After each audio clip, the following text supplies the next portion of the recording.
eu diria que você é um cara mais inteligente que a média. O que tem diferente no teu cérebro, então?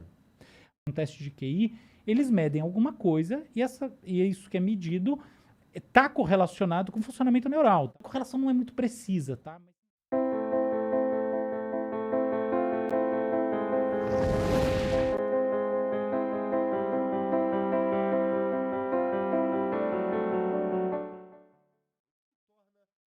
Por exemplo, eu diria que você é um cara mais inteligente que a média. O que tem diferente no teu cérebro, então? Eu não vou me colocar nessa posição, tá? Eu vou dizer o seguinte. Quem colocou foi ele, né? Tá, então eu não vou responder em primeira pessoa, Tá. porque eu tenho minhas dúvidas. Mas vamos lá. O que acontece é o seguinte. Existe um conceito que foi criado por um cara chamado Binet, que é sobre capacidades que se juntam e formam um fator que a gente chama de fator G, que é a sua inteligência geral. Do que é feita a sua inteligência geral? Ela é feita de habilidade numérica, memória de curto prazo, processamento de linguagem, processamento visoespacial. Então, por exemplo, você imaginar como é que você vai estacionar o carro, você imagina na sua cabeça, você, tá, essas coisas todas. Esse tipo de coisa. A inteligência, como esse conceito, ela é mensurável. Então, efetivamente, os testes para um teste de QI, eles medem alguma coisa e é isso que é medido está correlacionado com o funcionamento neural, tá? Então, você tem, de fato, por exemplo, você faz estudos com eletroencefalografia, que são ondas na verdade, padrões elétricos do cérebro que a gente mede através de ondas, e a gente vê algumas assinaturas que têm a ver com essas medidas que são feitas no teste, tá? Então, você faz o aplicativo, testa lá, papapá, aí você vê que tem alguma coisa na biologia que se correlaciona. A correlação não é muito precisa, tá? Mas existe algum nível de correlação, sim. Tá? Isso aí tá dado. Outra coisa é o seguinte. No mundo lá fora, você sai desse laboratório onde você fez testinho, existe uma questão que é a da adaptabilidade do sujeito. E a adaptabilidade pode ser adaptabilidade no sentido da esperteza, ou adaptabilidade pode ser, dado um ambiente de alta complexidade, qual que é a capacidade desse sujeito que se propôs a isso avançar dentro dele desenvolvendo alguma coisa. Por exemplo, o cara que eu acho ridiculamente inteligente, tá? Richard Feynman, é um físico que já morreu. Assim, para mim, tem um nome de cara inteligente. Ele tem um nome, uma cara, um jeito, uma humildade, ele é tudo de gênio. Por exemplo, Fernando Meirelles, tá? O cineasta. É gênio total. Então, o que acontece? Uma pessoa dessas, ela, no meu entendimento, ela resolve mais os problemas dentro dessas escalas de complexidade, usando propriedades mentais que não são mensuradas por um teste como o teste de Binet e outros mais, do que usando. Não é que elas não usem, tá? Então, por exemplo, uma pessoa como essa começa a ter um problema de memória de curto prazo. Memória de curto prazo é decorar número, decorar coisa na cabeça, tá? Então, é importante para você processar. Tipo, você pensou numa coisa, numa outra coisa, como é que você articula entre elas? Tem que manter elas ali meio num loop, né? Pode crer. Então, beleza. Então, você tem um problema aí, você tem um rebaixamento, de fato. Então, não é que isso aí não importe. Isso é condição sine qua non. Acontece que, assim, você tem um tamanho de coisa, tem gente que tem memórias cavalares. Não é isso que vai determinar a primeira coisa. Então, você só precisa ter o básico, ou talvez um pouquinho mais que o básico. E a outra coisa é, isso serve para você fazer outra coisa lá dentro. E não exatamente fazer esse processamento.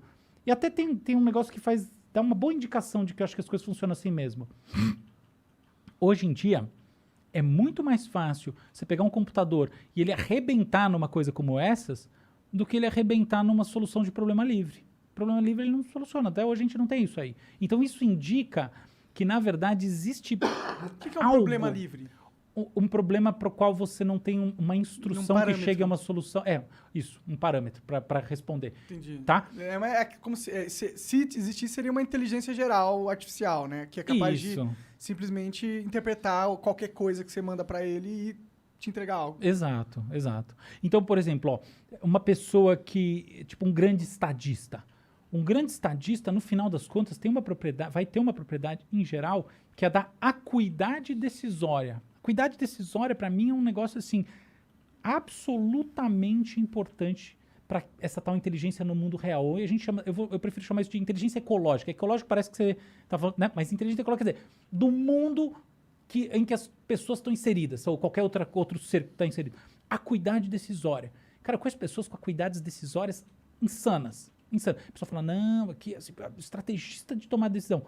Aí você pergunta para a pessoa, ela não necessariamente vai trazer para você uma resposta que reflete um pensamento 100% analítico. Você fala, é porque ela é intuitiva. Pode ser, mas às vezes não é isso. Às vezes é outra coisa, às vezes ela é afetiva. Não quero, sabe? Eu acho que não importa isso. Até legal essa discussão, mas não é o que importa. O que importa é, não necessariamente ela pensa igual ao computador. Ela tem acuidade. Quer ver outra? A pessoa tem criatividade. Sabe qual que é o melhor teste de criatividade que existe hoje em dia? Um dos melhores? Um teste de divergência. É assim, eu falo uma palavra, tá? Lua.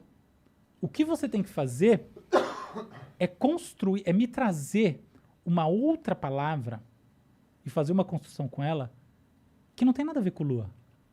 Tá? Então todo mundo vai pensar, uma palavra já está quase no prime, né? Assim, uma palavra parecida com lua para continuar, isso é criatividade? Não, é o oposto. Pensa na coisa mais diferente de lua que você consegue imaginar na sua vida. Caralho. Entende? É realmente complicado, né? Porque você vai pensando em coisas e fala, mas tem uma ligação com lua e tal, né? Isso. Aí você fala assim, abobrinha, foda-se.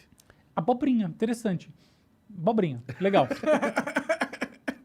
Sabe como é que eu vou medir se a abobrinha tem mais a ver ou menos a ver com lua? Como? Porque eu vou botar milhares de pessoas para fazer associação e eu vou medir as associações menos comuns. Entendi. Entendeu? O negócio é mais complicado do que isso. Então, no final das contas, o que um teste como esse mostra? Que a divergência de pensamento, ela é um dos princípios, tem vários. Criatividade tem a ver com esforço, criatividade tem a ver com informação, criatividade tem a ver com disposição emocional. Você está totalmente parado, você não consegue ter criatividade. Criatividade tem a ver com normatização, é sobre normatização. Quanto mais você tiver sobre princípios normativos, menos é mais difícil ser criativo. Então, um monte de coisa.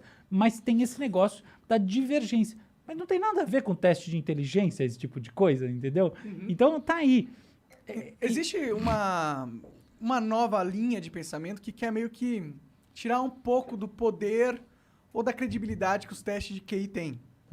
Eu acho que é muito pelo que você está falando isso, porque ele realmente não mede todas as formas com que o ser humano pode ser bem sucedido na vida e, portanto, não é um teste de inteligência como inteligência geral, que é realmente que a gente está querendo chegar, né? Inteligência como a capacidade do cara conseguir algo que ele se planejou a fazer. Exato, exato. Vai medir as competências de forma separada.